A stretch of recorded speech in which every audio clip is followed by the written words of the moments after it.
Hello my dear students, welcome to another video. So my dear students, आज की इस video में हम बात करने वाले हैं वर्सेटाइल नेचर ऑफ कार्बन। ये जो वर्ड है ना, ये वर्सेटाइल, इस वर्सेटाइल का मतलब होता है अनेक गुणों वाला, यानी अनेक क्वालिटीज वाला। अगर आप के अंदर बहुत सारी क्वालिटीज है सो यू आर वर्सेटाइल, अगर मेरे अंदर बहुत सारी क्वालिटीज है सो आई एम वर्सेटाइल। ऐसे ही ये जो कार्बन है ना, ये कार्बन, इसके अंदर बहुत सारी क्वालिटीज होती है, इसलिए हम इसको बोलते हैं वर्सेटाइल है। ये कार्बन क्या है? वर्सेटाइल। उस वर्सेटाइल नेचर को हमें पढ़ना है कि वर्सेटाइल नेचर किस वजह से है ये। हालांकि कार्बन जो है बहुत ज्यादा इंपॉर्टेंट होता है। क्यों होता है इंपॉर्टेंट? क्योंकि जितने भी लिविंग ऑर्गेनिजम्स है ना, आप मैं हम, इन सब के अंदर कार्बन प्रेजेंट होता है। जितने भी फ्यूल्स हैं इन सब के अंदर कार्बन प्रेजेंट होता है। जो भी आप आसपास सामान देख रहे होगे ना, उसमें ज्यादातर जो चीज है उसके अंदर क्या प्रेजेंट होता है? Carbon. That's why carbon is very important. और वो इतना इंपॉर्टेंट क्यों है? क्योंकि उसकी जो क्वालिटीज है वो बहुत सारी है, और इसीलिए इसको क्या बोलते हैं? Versatile nature.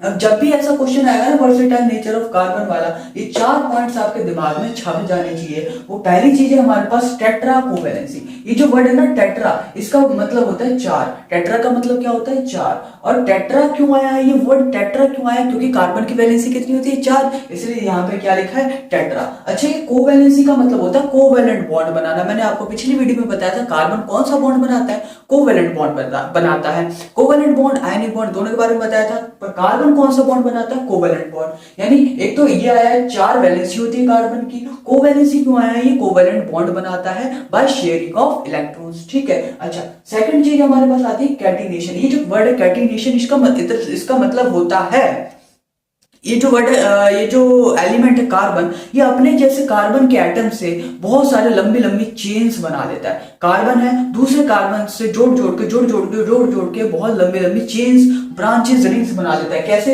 ये जो कार्बन है ये अपने जैसे कार्बन से जोड़ के ये बहुत लंबी लंबी चेन्स बना लेता है। दूसरी बात, ये ब्रांच भी बना सकता है। ब्रांच का मतलब ये नीचे से ऐसे ये लटक गया, ये ब्रांच हो गया। ऐसी क्लोज स्ट्रक्चर बना लेता है। क्लोज स्ट्रक्चर रिंग्स कहते हैं। जैसे ये मान लो, ये क्या है? ये क्लोज स्ट्रक्चर बन गया। ये कैसे बनता है इसकी बात तो आने वाली वीडियो में हम करेंगे, लेकिन ये बनता है, इस प्रॉपर्टी को बोलते हैं कैटिनेशन। यानी कार्बन अपने ही जैसे कार्बन वाले एटम से मिल के बॉन्ड बना के बहुत लंबी लंबी चेन्स, ब्रांचेस और रिंग्स बना लेता है। इसी को हम कहते हैं क्या? इसी को हम कहते हैं जी कैटिनेशन। अच्छा, ये जो होता है ना हमारे पास, ये टेट्रा कोवैलेंसी, ये जो चीज है ये सिर्फ कार्बन के पास होता है। कैटिनेशन वगैरह तो सिलिकॉन वगैरह भी करते हैं, लेकिन इतना ज्यादा नहीं जितना कार्बन करता है। ठीक है, कार्बन तो बहुत लंबे लंबे चेन्स बना सकता है। ऐसे एक वर्ड आता है हमारे पास पॉलीमराइजेशन। इसमें कंफ्यूज मत होना। कैटिनेशन का मतलब होता है कार्बन कार्बन कार्बन कार्बन, बहुत सारे एटम्स मिलके चेन्स वगैरह बनाते हैं। लेकिन पॉलीमराइजेशन का मतलब होता है कार्बन ने एक कंपाउंड बनाया और एक और कार्बन का कंपाउंड है, और कंपाउंड, एक कार्बन का कंपाउंड और ये दूसरा कार्बन का कंपाउंड, ये दोनों मिलके एक अलग ही कंपाउंड बना सकते हैं। बहुत सारे अलग अलग कंपाउंड्स बना सकते हैं। यानी कार्बन एटम मिलके बहुत लंबी लंबी चेन्स बनाएंगे, वो कैटिनेशन है। लेकिन कार्बन के कंपाउंड दूसरे कार्बन के कंपाउंड से मिल के नए नए कंपाउंड्स बनाएंगे, that is known as polymerisation. इसको कहते हैं कि बहुत सारे मोनोमर्स मिलके पॉलीमर्स बना लेते हैं, इसी को कहते हैं पॉलीमराइजेशन। जैसे एग्जांपल में याद रख सकते हो, ये जो होता है इथीन।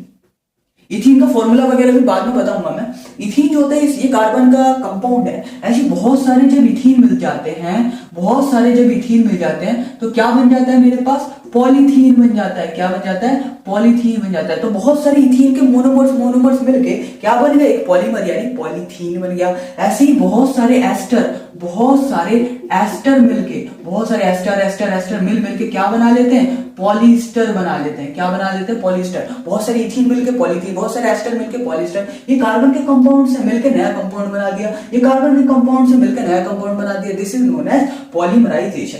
अच्छा, अगला आता है हमारे पास लास्ट, जिसको कहते हैं आइसोमेरिज्म।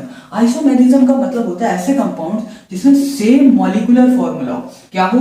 सेम मॉलिक्यूलर फॉर्मूला हो बट डिफरेंट स्ट्रक्चर्स, लेकिन उनके अलग अलग स्ट्रक्चर्स बना सकते हैं हम। अरे इसका मतलब क्या है? देखो डिटेल में अगर मैं बात करूं इसकी डिटेलिंग की, तो इसको हम आइसोमेरिज्म में शायद आपको इतना समझ में ना आए, क्योंकि आगे आने वाली वीडियोस में आइसोमेरिज्म हम बिल्कुल अच्छे से करेंगे। आइसोमर्स कैसे बनाते हैं इसका बिल्कुल अच्छे से डिटेल में बात करेंगे। लेकिन अभी बच्चे ने बता देते हैं सेम मॉलिक्यूलर फॉर्मूला, ऐसे कंपाउंड जिसका मॉलिक्यूलर फॉर्मूला तो सेम हो लेकिन उनके स्ट्रक्चर्स अलग हो। जैसे कि एग्जाम्पल में मैं दे देता हूँ पेंटेन।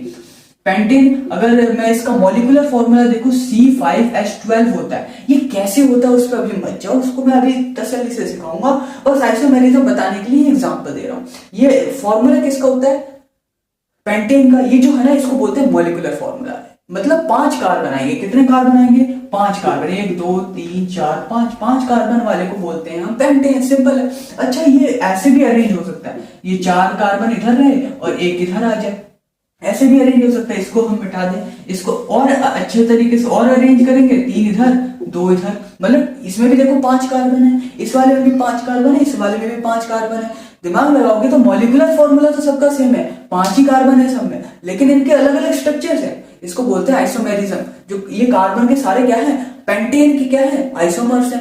ये पेंटेन के आइसोमर्स, ऐसे बहुत सारे अलग अलग कंपाउंड्स के जिसमें कार्बन है, उसके बहुत सारे आइसोमर्स बनाए जा सकते हैं। कैसे बनाएंगे उस पर मत जाना, लेकिन बनाते हैं। और ये होता क्या है, बस इतना जानना है अभी आपको कि आइसोमेरिज्म होता क्या है, कैसे बनाते हैं, इसकी बात बाद में हम करेंगे। ठीक है, उम्मीद है आपको ये लेक्चर समझ आया होगा। तब तक के लिए पढ़ते रहो एंड हैव अ ब्लास्ट।